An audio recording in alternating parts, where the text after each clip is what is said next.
Ceritanya banyak bang. Kalau abang lihat ada di video itu kita nggak sebarin. Saya nggak tahu siapa yang sebarin tuh. Karena begini, pada waktu kejadian. Jadi saya mau cerita dulu nih. Yang muncul di media sosial itu mungkin hanya 10%-nya. 90% itu nggak muncul.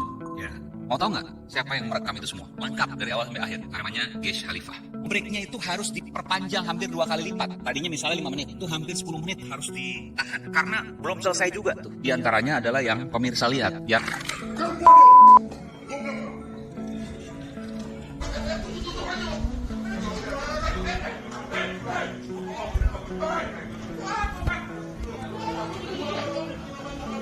Anda lihat muka saya ini cerah, hidup saya bahagia. Hidup saya bahagia. Anda lihat Anda sendiri, ya kan, sampai hari ini ya masih bujangan nabuk. Kasihan. Jangan pribadi dong. Ya dong, ya kan ya. Rocky saya ini ya baca M.A.W. Brower, Gus Dur, ya, Leo Tolstoy itu SD saya udah baca. Ini kamu gak usah ngomong kayak begitu. Sekarang ini gunanya kau buat Republik ini apa? Anda sebut 2 nama tadi, M.A.W. Brower dan siapa tadi? Gus Dur dan Leo Tolstoy. Leo Tolstoy. Dari SD saya udah baca. Oke. Yang mana yang baca Leo Tolstoy? Which one? Kita tidak usah berdebat. Kita sekarang berdebat yang hari ini kita. Saya mau tahu Anda baca apa enggak? ya itulah terjadi. Tapi setelah itu ini yang pemirsa lihat ya, yang netizen lihat. Ini akhir kan dia keliling salaman. Memang kebiasaan Rocky seperti itu, bukan berarti hanya ke Bu Sylvester. Tapi Sebab menurut akun X Bajer Duafa, Sylvester ternyata memiliki riwayat pendidikan yang cukup mencurigakan. Pasca ditelusuri lebih jauh, kampus yang dimaksud ternyata berlokasi di sebuah ruko berlantai 3. Pantes pas ditanya Rocky belajar di kampus mana dan profesornya siapa. Sylvester malah marah, ternyata belajar di ruko. Namun, kampus tempat Sylvester pernah menimba ilmu ternyata sudah dicabut isinya sejak tahun 2022. Tak hanya itu, warganet lain juga...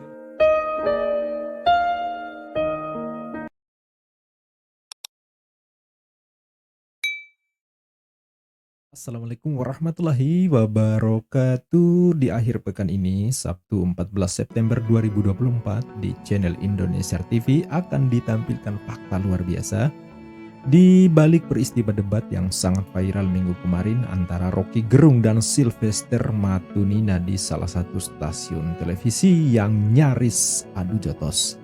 Aiman Wicaksono yang jadi host menceritakan bahwa keributan yang tersiar di publik itu ternyata hanya 10% saja.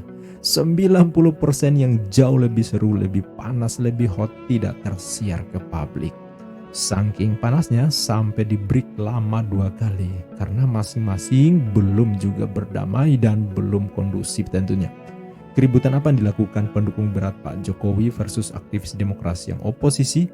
Aiman Wicaksono di podcast Pak Zulfan menceritakan seperti ini. Mari kita simak saksiannya secara langsung. Mana ceritanya? Ceritanya banyak bang. Kalau abang lihat ada di video itu kita nggak sebarin. Saya nggak tahu siapa yang sebarin tuh. Karena begini, pada waktu kejadian. Jadi saya mau cerita dulu nih. Yang muncul di media sosial itu mungkin hanya 10%-nya. 90% itu nggak muncul. Ya. Mau tahu nggak siapa yang merekam itu semua? Lengkap dari awal sampai akhir. Namanya Gesh Khalifah. Dia merekam dari awal sampai akhir. Tapi waktu itu ada, saya nggak usah sebutkan lah ya, ada beberapa, satu atau 2 saya lupa. Yang bilang, tolong jangan sampai ada yang bocor ya. Tolong sampai ada yang bocor. Jangan keluarin. Itu pada saat break. Dan breaknya itu harus diperpanjang hampir 2 kali lipat. Tadinya misalnya 5 menit, itu hampir 10 menit harus ditahan. Karena belum selesai juga tuh. Di antaranya adalah yang pemirsa lihat, yang muncul di media sosial. Kau bodoh, kau bangsat kau ngomong. Makanya gak usah ngomong kayak gitu. Sudah. Oke, baik, kita akan kembali saat lagi tetap bersama kami di Rakyat Bersuara. Bagian ini sempat tersiar ke publik kata-kata kasar yang menurut saya sangat tidak beradab ya, keluar dari mulut Sylvester Matunina ini. Aiman selaku host buru-buru break untuk mendamaikan suasana, tapi ternyata di balik layar yang terjadi adalah bukan lagi dengan Rocky Gerung, tapi Sylvester berhadapan dengan Ciko Hakim dari PDIP yang nyaris adu jotos kalau tidak dihalangi ya. Dan begini penjelasan Aiman.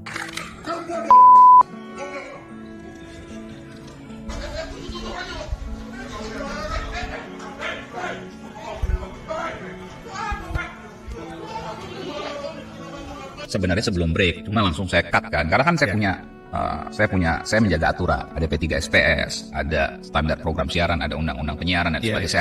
Saya harus jaga itu, sehingga ketika saya lihat sudah mulai agak panas, saya langsung break. Nah, pada saat break itulah terjadi berbagai macam hal yang publik tidak ketahui. Yang publik ketahui hanya 10%-nya, 90%-nya tidak diketahui. Ada di handphonenya Wiz Khalifa 9. Saya melihat dia merekam. Oh gitu. Ini eksklusif nih. Jadi itu. Nggak tahu masih disimpan apa enggak atau udah dihapus kan saya nggak tahu ya. Iya, iya. Tapi yang jelas Bang Gies merekam cukup lengkap. Ya mungkin sudah beredar juga. Enggak, karena angle-nya kan kelihatan. Dari angle-nya kelihatan. Karena Bang Gies kan dari sisi kiri panggung. Kelihatan kalau dari video Bang Gies. Video Bang Gies 1 detik pun belum keluar. Yang saya lihat di media sosial. 1 detik pun belum keluar. Akan dikeluarkan nanti. Mungkin pada waktu. saatnya.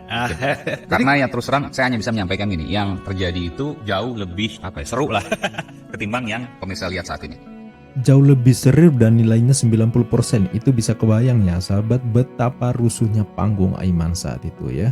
Mari kita simak cuplikan detik-detik debat sebelum terjadi keributan. Bagaimana Rocky merujak habis Sylvester dengan gaya khasnya berujung amarah Sylvester ya. Gagal melawan adu otak, berlanjut ke adu otot. Ini dia. Ya sekilas gimana ceritanya? Tulisan Pak Haritanu Sudibyo, success is not free, you have to fight for it. Orang berubah. Success is not free, you have to jilat for it. Yang jelas itu tidak dimensi. Yes, ada di sini. Yang nulis itu adalah narasumber iNews. Anda salah besar, Bung Rocky. Anda ini pecundang, kami bukan penjilat ya. Saya ini satu orang yang tidak dapat apapun dari pemerintah ini, baik jabatan, baik proyek dan sebagainya. Saya Awalnya itu, ya itu tadi. Bung Sylvester itu bilang, saya nih wajah yang cerah dan lain sebagainya. Lihat Anda, ada kalau itu rekaman ada kan? Anda bujang lapuk. Ya, ada di video. Bung Sylvester, ada. Karena itu masih dalam on air. Bung Sylvester bilang gitu ke Bung Rocky. Saya bilang, saya ingatkan, Bung Sylvester tidak boleh menyerang pribadi. Karena bagi saya itu menyerang pribadi. Rocky diam, saya bilang, wah ini tinggal tunggu gunung meletus di dalam hati saya kan. Tapi Rocky sangat tenang. seorang usahawan dan saya seorang lawyer. Jadi Anda salah ya, dan Anda bikin kami ini rumit berpikir. Anda lihat muka saya ini cerah, hidup saya bahagia. Hidup saya bahagia. Anda lihat Anda sendiri ya kan, sampai hari ini ya masih bujangan lapuk. Kasihan. Jangan pribadi dong. Ya dong. Ya kan dia bilang kami Kita bicara soal kebijakan rumit. pribadi. Ya, jadi intinya begitu. Makanya jangan menyerang pribadi. Makanya jangan menyerang pribadi. Ini lucu ya. Dia menyuruh makanya jangan menyerang pribadi, pada saat yang sama dia sedang menyerang pribadi loh ini. Betul-betul enggak tahu ya kemampuan bernalarnya orang ini di mana diletakkan ya. Dia menyerang Rocky Gerung, menyerang pribadi loh itu. Tapi pada saat yang sama dia juga nyuruh jangan nyerang pribadi. Lucu ya. Anda boleh dalil-dalil segala macam ilmu Anda, silakan kemukakan. Tapi Anda salah orang. Hari ini Anda berhadapan dengan orang yang bukan penjilat. Oke, satu ikan kepancing. Oke, Ren. Oke. Mantap, satu ikan terpancing. Ya iyalah. Oke, satu ikan kepancing. Oke, Ren. Saya sebut tadi. Ini kan manusia pecundang yang gak ada bergunanya buat republik ini. Saya belum tahu gunanya Anda buat republik ini. Saya belum pernah dapat loh. Siapa yang mau terangkan? Iya. Berguna nggak saya? Terima kasih. Makin emosi dia. Dibilang Rocky tidak ada manfaatnya untuk negeri ini, tapi Rocky kemudian balik bertanya kepada penonton apakah berguna. Dibilang berguna. Wah, ini makin ngamuk si Sylvester ini ya. Lanjut ya, saya terangkan pelan-pelan ya. Sangat tenang waktu itu. Cuma saya udah paham nih, wah ini luar biasa. Baru mulai kesempatan Rocky. Karena bagi saya kan di Rakyat Bersuara itu, kalau ada orang yang kemudian mengkritisi pihak yang lain, maka pihak yang lain yang saya dulukan untuk kemudian dia menjawab supaya adil. Saya berikan kesempatan pada Bung Rocky. Dia nggak marah-marah, sama sekali dia nggak marah. Tapi dia keluarkan gaya akademisinya dengan pengetahuannya menurut saya luar biasa. Dan itu yang kemudian disampaikan oleh Bung Rocky yang kemudian kita lihat di tayangan itu ya. Jadi ada beberapa teori dan lain sebagainya. Ternyata Bung Rocky tahu semua dan luar biasa. Taunya bukan hanya kulitnya tapi sedalam-dalamnya. Parsimoni, act must be served dan lain sebagainya. Ya bagi sebagian kita yang belajar metodologi mungkin tahu, sebagian lain mungkin tidak. Gitu. Itulah kemudian yang disampaikan oleh Bung Rocky. Pelan-pelan sekali terangkan. Anda kenal orang itu? Anda kenal William Ockham? William Ockham yang menulis prinsip parsimoni dalam berpikir. Anda tahu dia siapa? Tahu? Nggak tahu. Dia juga bujangan lapuk. Tidak pernah menikah. Kalau Anda berpikir Anda tahu siapa? Ya, kalau Pak Jokowi ya nggak disukai orang, dengar dulu ya. Oke, di medsos mungkin dihajar ya. Tapi ketika Pak Jokowi kemanapun di pelosok Republik ini, beliau disambut dengan ribuan dan puluhan ribu orang, bahkan ratusan ribu orang. Saya mengalami itu. Kami ini pemenang, ya, pemenang the real. Jadi nggak ada beban. Anda ini pecundang. Dari dulu Anda menghantam Pak Jokowi tetap tegak berdiri. Anda siapa? Anda siapa? Anda nothing, ya. Saya terus ini sedikit lagi. Ada seorang filsuf pemikir besar. Dia menulis buku Being and Nothingness. Tahu siapa dia? Rocky, saya ini ya baca M.A.W. Brower, Gus Dur, ya, Leo Tolstoy, itu SD saya udah baca. Jadi kau nggak usah ngomong kayak begitu. Sekarang ini gunanya kau buat republik ini apa? Anda sebut dua nama tadi, M.A.W. Brower dan siapa tadi? Gus Dur. Gus Dur dan Leo Tolstoy. Leo Tolstoy. Dari SD saya udah. Oke. Yang mana yang baca Leo Tolstoy? Which one? Kita tidak usah berdebat. Oh, yang mana yang baca? Kita sekarang berdebat yang hari No. ini kita Saya mau tahu Anda baca apa enggak? Saya mengajar. kita hari ini berdebat ya masalah yang ini bukan masalah yang itu. Berdebat yang lalu-lalu. Kita Semua serangan yang dipakai Sylvester ke Rocky tak satu pun yang mematikan. Malah Rocky menggunakan amunisi yang sama untuk menyerang balik Sylvester. Setelah kekeseruan ini lantas netizen seperti biasa jadi detektif mengulik latar belakang pendidikan sivil Sylvester yang tak mau menyebut siapa profesornya. Inilah hasil pelacakan netizen. Sebab menurut akun X Bajer Duafa, Sylvester ternyata memiliki riwayat pendidikan yang cukup mencurigakan. Merujuk pada PD Dikti, Sylvester ternyata mendapatkan gelar sarjana hukum setelah menuntaskan pendidikan S1 Ilmu Hukum di Universitas Wiraswasta Indonesia. Disebutkan bahwa Sylvester masuk kuliah per tahun 2016. Pasca ditelusuri lebih jauh, kampus yang dimaksud ternyata berlokasi di sebuah ruko berlantai 3. Pantes pas ditanya Rocky belajar di kampus mana dan profesornya siapa. Sylvester malah marah, ternyata belajar di ruko, sentilnya. Namun, kampus tempat Sylvester pernah menimba ilmu ternyata sudah dicabut isinya sejak tahun 2022. Tak hanya itu, warganet lain juga membongkar beberapa jejak digital Sylvester lain. Termasuk tentang Sylvester yang mengaku pernah berkuliah dan bekerja di berbagai tempat prestisius. Misalnya pada tahun 2003, Sylvester mengaku berhenti bekerja di Garuda Indonesia. Kemudian Sylvester mengaku mulai berkuliah pasca sarjana di bidang penerbangan di Harvard University pada tahun 2011. Di tahun yang sama, Sylvester mengaku sudah berhenti bekerja di Aviastar.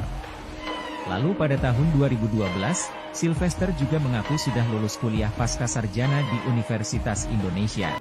Wah, luar biasa ya. Jadi setelah dirujak oleh Rocky Gerung, si Sylvester Matutina ini kemudian dirujak pula oleh netizen yang luar biasa kuasa di jagat. Sampai akhirnya keluarlah sebenarnya kata-kata saya lupa dungu atau bodoh ya lupa. Bodoh. Sebenarnya di dalam saya pernah bilang ke Bung Niki jangan lah karena di TV kan ditonton mungkin yang bukan dewasa semua. Tapi memang itu kan gaya beliau kan, kayak Bung Rocky. Jadi ya sekali-sekali tetap kelepasan juga rupanya. Nah di situ ada dua kali. Yang pertama mungkin nggak didengar oleh Bung Sylvester, yang kedua didengar oleh Bung Sylvester, marah kemudian langsung memuncak nyamperin Rocky. Saya coba untuk memisahkan gitu kan. Nah karena saya melihat udah agak kurang kondusif, lalu saya break. Nah setelah break itulah kemudian terjadi berbagai hal yang ya mungkin tidak diketahui netizen. Bukan mungkin, memang pasti tidak diketahui netizen karena yang beredar itu hanya 10%. Ada teriakan, ada teriakannya ya saya nggak mau ngomong siapa ya. Yang jelas bukan Bung Rocky ya. Ada kemudian dorongan dan lain sebagainya. Tapi kan di video itu kelihatan Chico juga ikut ribut sama Sylvester. Iya, kalau saya lihat waktu itu karena diingatkan sudah gitu ya. Lalu kemudian tidak berhenti, akhirnya Chico rupanya terpancing juga. Udah doang gitu, mungkin mau ngomong seperti itu saya nggak tahu juga ya. Akhirnya ditunjuk sama Bung Sylvester, Chico nggak terima, terjadilah teriak-teriakan itu. Tapi nggak sampai fisik kok. Iya. Kan karena ada satpam atau polisi tuh naik ke panggung. Satpam MNC waktu itu ya. Ada 3 orang kan. Total sebenarnya 8 kalau saya hitung. Tapi yang naik itu 3 atau 5 ya lupa. Di 2 di bawah, 3 di atas panggungnya. Saya sendiri juga meluk Bang Sylvester, Bang udah bang. Saya bilang udah bang. Dan ke Bung ke Bung Chico juga. Iya. Ya saya bilang udah bang. Itu sampai breaknya itu sekitar 5 menit ya. Itu hampir diperpanjang hampir 2 kali lipat. Saya lupa 8 atau 9 menit. Karena nggak bisa masuk, masih rame, masih ribut, Iya. masih gemuruh gitu. Ya itulah terjadi. Tapi setelah itu ini yang pemirsa lihat ya, yang netizen lihat. Ini akhir kan dia keliling salaman. Memang kebiasaan Rocky seperti itu, bukan berarti hanya ke Bung Sylvester. Tapi sebelum itu pada saat offline itu saya munculkan fotonya tuh di medsos saya. Bung Sylvester yang nyamperin Rocky Gerung untuk kemudian akhirnya meluk. Rocky masih di kursi. Jadi saya mau sampaikan sebenarnya mungkin Bung Rocky juga sempat marah mungkin saya nggak tahu juga ya. Kenapa Aiman nggak cerita sebenarnya? Ya ini saya cerita sebenarnya. Cuma kan saya sebagai pengelola acara, saya ingin awal baik, akhirnya juga baik.